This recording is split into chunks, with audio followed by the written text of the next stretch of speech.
Oui, quelqu'un qui a des pommettes, il dit la vérité. Oui, le rabbi, les pommettes sont très marquées. Ouais. Un visage de vérité, c'est un visage où il y a des pommettes. Donc il ne faut pas que la chirurgie esthétique les enlève. Oh là là. Il y en a qui les parents sont trop contents. Qui veulent des pommettes. Oui, pour avoir des pommettes, c'est vrai. N'importe quoi. C'est vraiment des pensées. Je cherche la vérité. Ils sont prêts à payer cher pour la vérité. C'est facile, cherche la vérité. Cherche à être vu, oui. Plutôt. Alors voilà. Alors regardez, on va étudier maintenant par la suite quelque chose de très important, la suite de ça. Donc le sujet a priori c'est le plaisir. Et Shlomo chez Zéo Prinator Ensof, on a dit tout ça. Et regardez maintenant de ce qu'il va dire. Ve'ayenu liyot began eden sheu prinat amemale kol almin. Étant donné que Adam et Eve se trouvaient dans le Gan Eden, le Gan Eden c'est la lumière qui s'investit dans les mondes. Gilui Prinator Ensof asovev ashore bechokma. Se dévoile la lumière qui entoure les mondes. Vous voyez, où elle se dévoile cette lumière qui entoure les mondes? Dans la Chokhmah, justement. C'est-à-dire que l'intellect, par exemple, humain, est capable de comprendre des choses abstraites. D'accord? Mais l'intellect divin, il comprend des choses divines. C'est plus que abstraites. C'est plus que des mathématiques pour la recherche. C'est vraiment des choses totalement divines. Et qui sont, a priori, qui ne sont pas liées à la réalité que l'on connaît. Donc c'est éthéré, comme ce que l'on étudie dans ce livre-là.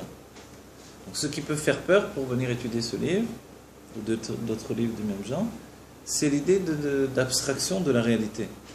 Pour entrer dans un monde qui nous paraît totalement autre et théorique peut-être. En réalité, non. Tout le but, c'est de l'habiller par des exemples. Pas le droit avant, peut-être. Avant, on n'avait pas le droit parce que les gens étaient trop grossiers dans leur comportement par rapport à la réalité. Ils étaient plus intelligents, mais ils avaient une perception de la réalité plus immédiate. Ils vivaient à proximité de la réalité. Aujourd'hui, on vit dans un monde où il y a aussi le virtuel qui vit avec nous.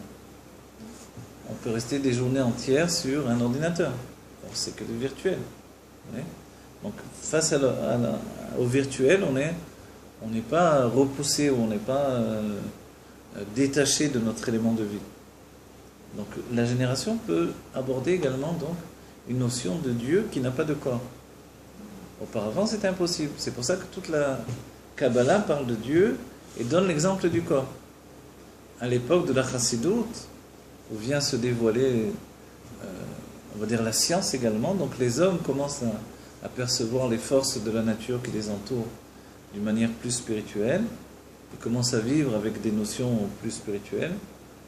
Donc, on peut commencer à voir le divin en dehors de l'idée de corps uniquement. Ils ne vont pas nous prendre pour des fous. Voilà. Et le Baal Shem Tov avait peur de ce fait-là, quand on étudie la Kabbalah, de peur de corporifier Dieu.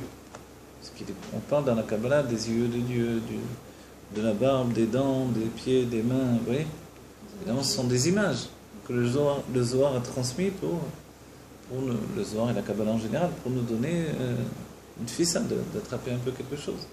Et la Chassidut va remplacer les notions du corps par les notions de l'âme. Comme l'âme c'est aussi une part de Dieu, alors du coup on n'a plus de problème. Donc on peut l'intégrer au-dedans de nous. Et on est prêt à accepter de concevoir Dieu de manière autre que l'idée de corps. Au contraire, ça nous paraît extrêmement grossier d'imaginer Dieu comme un corps. Vous voyez ? Mais les termes ils sont là importants. Enai, Mocha, donc le cerveau de Dieu, les yeux, vous voyez ? Alors de quel niveau de Dieu on parle de niveaux différents. Donc on comprend bien aujourd'hui qu'on ne peut plus aller dans ce mode de fonctionnement. C'est quoi? C'est une énergie? C'est au-delà de l'énergie, c'est la lumière divine. La lumière c'est aussi un exemple, mais c'est ce que l'on peut donner pour comprendre. Voilà. Donc la lumière, c'est ce que l'on voit de plus spirituel dans ce monde, c'est la lumière. Donc Dieu est codifié dans notre cerveau par l'idée de lumière. L'énergie, c'est aussi un ressenti. Or la lumière, elle ne se ressent pas. Oui. Elle n'est pas ressentie forcément dans le corps, la lumière. Elle est là, elle nous irradie, mais elle n'est pas forcément ressentie. Quand on parle d'énergie, les goïms ou les juifs qui enseignent au goïm, ils utilisent des termes d'énergie. L'énergie. Vous voyez ? Mais l'énergie, c'est justement, ça peut tromper un peu. Vous savez, les juifs qui enseignent au goïm, à Madonna et tous ces trucs-là, ils utilisent le terme d'énergie à la place des termes de lumière.